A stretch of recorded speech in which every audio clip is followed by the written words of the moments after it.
ವಕ್ಫ್ ಕಾಯ್ದೆ ವಿರೋಧಿಸಿ ಕೋಲಾರ ಜಿಲ್ಲಾ ಬಿಜೆಪಿಯಿಂದ ಇಂದು ಪ್ರತಿಭಟನೆ ಹಮ್ಮಿಕೊಳ್ಳಲಾಗಿತ್ತು. ಕೋಲಾರ ತಾಲೂಕು ಕಚೇರಿ ಎದುರು ನಮ್ಮ ಭೂಮಿ ನಮ್ಮ ಹಕ್ಕು ಎಂಬ ಧ್ಯೇಯ ವಾಕ್ಯದೊಂದಿಗೆ ಬೆಳಗ್ಗೆ 11 ಗಂಟೆಗೆ ಆರಂಭವಾದ ಪ್ರತಿಭಟನೆ ಸಂಜೆ 4 ಗಂಟೆಯವರೆಗೂ ನಡೆಯಿತು. ಕೋಲಾರ ತಾಲೂಕು ಕಚೇರಿಗೆ ಮುತ್ತಿಗೆ ಹಾಕಿದ ಮುಖಂಡರನ್ನ ತಹಸೀಲ್ದಾರ್ ಕಚೇರಿ ಪಕ್ಕದಲ್ಲೇ ಪ್ರತಿಭಟನೆ ಮಾಡಲು ತಿಳಿಸಿದರು. ಆದರೆ ಇದಕ್ಕೆ ಒಪ್ಪದ ಬಿಜೆಪಿ ಮುಖಂಡರು ತಹಸೀಲ್ದಾರ್ ಕಚೇರಿಗೆ ಮುತ್ತಿಗೆ ಹಾಕಿ ಕಚೇರಿ ಎದುರೇ ಪ್ರತಿಭಟನೆ ಮಾಡಿದ್ರು. ಅಲ್ಲದೆ ಕೋಲಾರ ಜಿಲ್ಲೆಯಲ್ಲಿ 100 ಎಕರೆ ಭೂಮಿ ವಕ್ಫ್ ಬೋರ್ಡ್ಗೆ ಸರ್ಕಾರ ಮಂಜೂರು ಮಾಡಿದೆ. ಕೋಲಾರ ಜಿಲ್ಲಾಧಿಕಾರಿ ಅಕ್ರಮ್ ಪಾಷಾ ಮತ್ತು ತಹಸೀಲ್ದಾರ್ ನಯನ ಧೋರಣೆಯನ್ನು ಪ್ರತಿಭಟನಾಕಾರರು ಖಂಡಿಸಿದರು.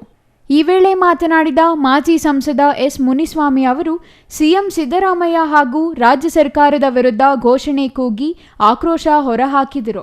ಮೊನ್ನೆ ಧರಣಿ ಮಾಡಿದ್ರು 2000 ಜನ ಸೇರಿ ಡಿಸಿ ಆಫೀಸ್ ಹತ್ರ, ಅದು ಯಶಸ್ವಿಯಾಗಿದೆ.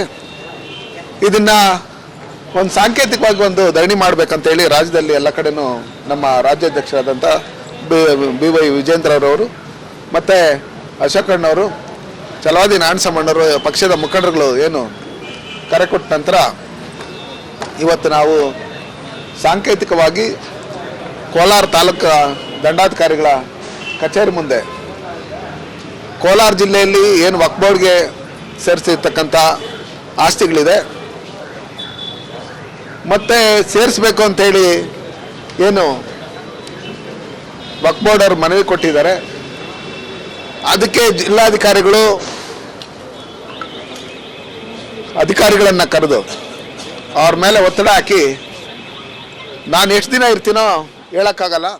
ಇನ್ನು ಈ ಸಂದರ್ಭದಲ್ಲಿ ಬಿಜೆಪಿ ಅಧ್ಯಕ್ಷ ಡಾಕ್ಟರ್ ವೇಣುಗೋಪಾಲ್, ಮಾಜಿ ಶಾಸಕ Y Sampangi, BP Venkatamuniyappa, KS Manjunath Gowda ಮತ್ತಿತರರು ಭಾಗಿಯಾಗಿದ್ದರು.